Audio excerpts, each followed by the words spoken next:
ಎಲ್ರಿಗೂ ನಮಸ್ಕಾರ. ಕ್ರಿಮಿನಲ್ ಅನ್ನೋ ಚಿತ್ರ ಇವತ್ತು ಇಲ್ಲಿ ಮುಹೂರ್ತವನ್ನ ಮಾಡಿಕೊಂಡಿದೆ. ಅಲ್ಲಿ ದೊಡ್ಡ ಗಣೇಶನ ಸನ್ನಿಧಿಯಲ್ಲಿ ರಾಘವೇಂದ್ರ ಸ್ವಾಮಿರವರ ಆಶೀರ್ವಾದದೊಂದಿಗೆ ಈ ಚಿತ್ರ ಇವತ್ತು ಪ್ರಾರಂಭ ಆಗಿದೆ.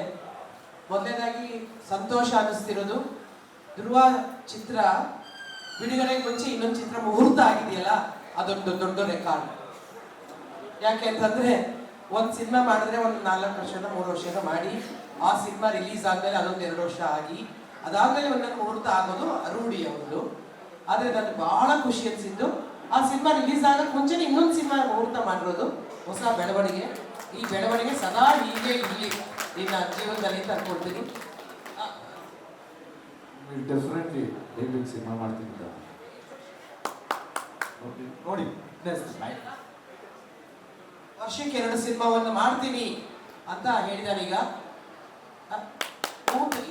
ನಿಜವಾಗ್ಲೂ ಕನ್ನಡದಲ್ಲಿ ಸಿನಿಮಾಗಳಿಲ್ಲ, ಕನ್ನಡದಲ್ಲಿ ನಿಜವಾಗ್ಲೂ ಸೇಲಬಲ್ ಹೀರೋ ಅಥವಾ ದೊಡ್ಡ ದೊಡ್ಡ ಹೀರೋಗಳು ಅಂತ ಅನ್ಸ್ಕೊಂಡಿದ್ದಾರೆ.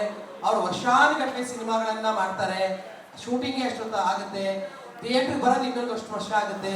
ಆದ್ರೆ ಈ ತರದ ಹೀರೋಗಳು ವರ್ಷಕ್ಕೆ 1 ಸಿನಿಮಾ ಕನಿಷ್ಠ ಮಾಡಿದ್ರು ಕೂಡ ಬಹಳ ಸಂತೋಷದ ವಿಚಾರ. 2 ಸಿನಿಮಾ ಮಾಡ್ತೀನಿ ಅಂದ್ರೆ ಒಂದಾದ್ರೂ ಮಾಡ್ತಾನೆ ಅನ್ನೋ ನಂಬಿಕೆ ನನಗೆ.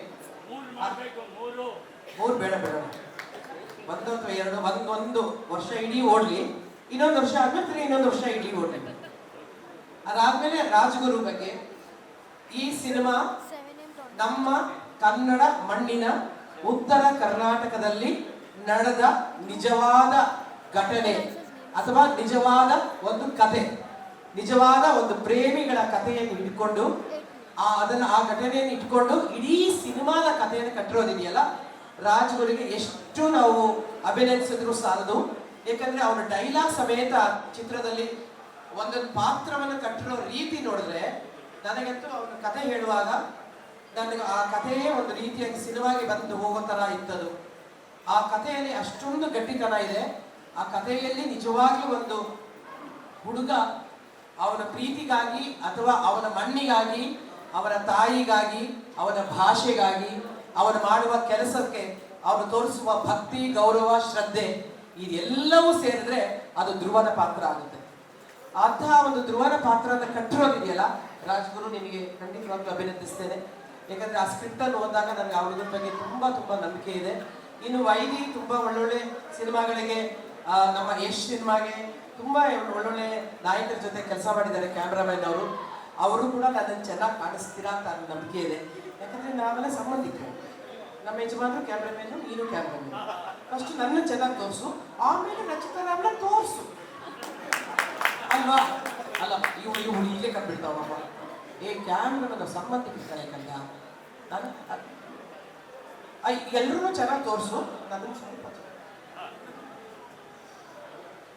ಇಲ್ಲ ಕಣಮ್ಮ, ಸುಮ್ಮನೆ ಒಂದು ಕಾಲ ನಿಂತಿದೆ ಅಷ್ಟೇ.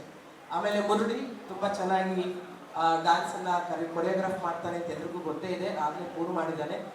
ಇನ್ನು ಚಂದನ್ ಶೆಟ್ಟಿ ಪೊಗರು ಆದ್ಮೇಲೆ ಇದೆ ಸಿನಿಮಾ ಧ್ರುವನ್ ಜೊತೆ ಮಾಡ್ತಾ ಇರೋದು. ಆದ್ರೆ ಇವನು ಧ್ರುವ ಸಿನಿಮಾಗೆ ಬರಕ್ ಮುಂಚೆನೆ ಇವರಿಬ್ರು ಬಹಳ ಫ್ರೆಂಡ್ಸು. ಎಷ್ಟೊಂದು ಆಲ್ಬಮ್ ಸಾಂಗ್ಗಳನ್ನ ಒಟ್ಟಿಗೆ ಕಂಪೋಸ್ ಮಾಡಿ ಹಾಡಿ ಒಂದು ಸ್ಟುಡಿಯೋದಲ್ಲೇ ನೀವೆಲ್ಲ ನಿಮ್ಮ ಜೀವನ ಕಟ್ಕೊಂಡವರು. ಅವರು ಈಗ ಸ್ಪೆಷಲ್ ಆಗಿ ರಚಿತಾ ರಾಮ್ಗೆ ಒಂದು ಹಾಡನ್ನ ಮಾಡ್ತೀನಿ, ರಚಿತಾ ರಾವ್ ಇದರಲ್ಲಿ ಡ್ಯಾನ್ಸ್ ಮಾಡಲೇಬೇಕು, ಆದ್ರೆ ಕತೆ ಬಿಟ್ಟು ಹೋಗ್ಬೇಡ, ಇದರ ರಾಪ್ ಇಪ್ಪೋದೆಲ್ಲ ಇಲ್ಲ. ಯಾಕಂತಂದ್ರೆ ಇದು ಉತ್ತರ ಕರ್ನಾಟಕದ ಅಚ್ಚ ಹಳ್ಳಿಯ ಕತೆ. ಆದ್ರಿಂದ ನಮ್ಗೆ ಇವ್ರಿಗೊಂದು ದೊಡ್ಡ ಚಾಲೆಂಜ್ ಇದು. ಹೌದು, ಯಾಕಂದ್ರೆ ಚಂದನ್ಗೆ ಬೇರೆ ಬೇರೆ ಬೇರೆ ರೀತಿಯ ಒಂದು ಹಾಡುಗಳನ್ನ ಮಾಡಿ ಅಭ್ಯಾಸ ಇದೆ. ಆದ್ರೆ ಈ ಕಥೆಯಲ್ಲಿ ಅವ್ರಿಗೊಂದು ದೊಡ್ಡ ಚಾಲೆಂಜ್ ಇದೆ. ನಮ್ಮ ಮಣ್ಣಿನ ವಾಸನೆಯನ್ನ, ನಮ್ಮ ಮಣ್ಣಿನ ಕಥೆಯನ್ನ, ನಮ್ಮ ಮಣ್ಣಿನ ರಾಗವನ್ನ, ನಮ್ಮ ಮಣ್ಣಿನ ಸಂಗೀತವನ್ನ ನೀನು ಮತ್ತೊಮ್ಮೆ ಕರ್ನಾಟಕಕ್ಕೆ, ಕನ್ನಡ ಚಿತ್ರರಂಗಕ್ಕೆ ಪರಿಚಯ ಮಾಡ್ಕೊಂತ ದೊಡ್ಡ ಜವಾಬ್ದಾರಿ ನಿನಗಿದೆ ಚಂದನ್. ಅದನ್ನ ಖಂಡಿತವಾಗ್ಲೂ ಮಾಡ್ತೀನಿ ಅಂತಿದ್ಯಾ. ಅಷ್ಟರಲ್ಲಿ ಅವ್ರ ಕಲರು ಚೇಂಜ್ ಆಗುತ್ತೆ ಕೂದಲು ಅಂತ ನಾನು ಅನ್ಕೊಂಡಿದ್ದೀನಿ. ಯಾಕೆಂತಂದ್ರೆ ಈಗ ಬೇರೆ ಬೇರೆ ರೀತಿ ಇದೆ, ಅವನು ಈ ಪಿಕ್ಚರ್ ಆಗೋಷ್ಟರಲ್ಲಿ ಬೇರೆ ಕಲರ್ ಕೂದಲು ಬರುತ್ತೆ ಅಂತ ಅನ್ಕೊಂಡಿದ್ದೀನಿ. ಅದಕ್ಕಾದ್ಮೇಲೆ ನಮ್ಮ ಮನೀಶ್ ಶಾರವರು ಮತ್ತು ಅವ್ರ ಶ್ರೀಮತಿ ಇರೋರು ಇಬ್ರು ಮುಂಬೈನಿಂದ, ಅಂದ್ರೆ ಅನೇಕ ಕನ್ನಡ ಹಾಗೂ ತಮಿಳು, ತೆಲುಗು, ಮಲಯಾಳಂ ಚಿತ್ರಗಳನ್ನ ಉತ್ತರ ಭಾರತಕ್ಕೆ ಆ ಭಾಷೆಗಳಲ್ಲಿ ಅದನ್ನ ಡಬ್ಬಿಂಗ್ ಮಾಡಿ ಅನೇಕ ಕಲಾವಿದರನ್ನ ಆಗಲೇ ಪ್ಯಾನ್ ಇಂಡಿಯಾ ಲೆವೆಲ್ಗೆ ಕರ್ಕೊಂಡು ಹೋಗುವಂತ ಒಬ್ಬ ನಿರ್ಮಾಪಕರು ಮನೀಶ್ ರವರು.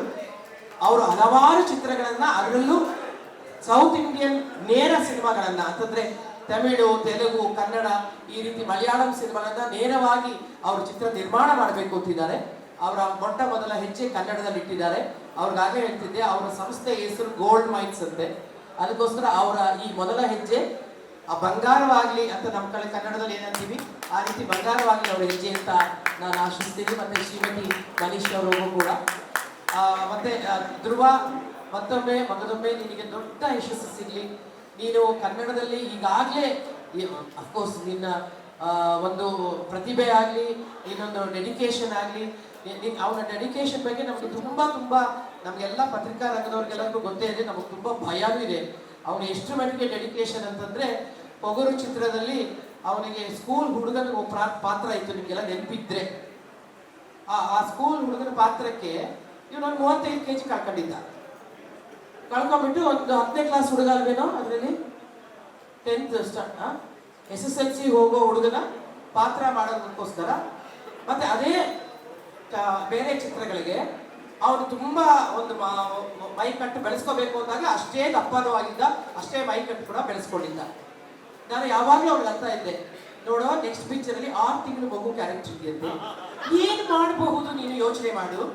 ಅಲ್ಲ, ನಂಗೆ ನಿಜವಾಗ್ಲೂ ಅವ್ನು ಕಂಡ್ರೆ ಭಯ ಕಣ್ರಿ.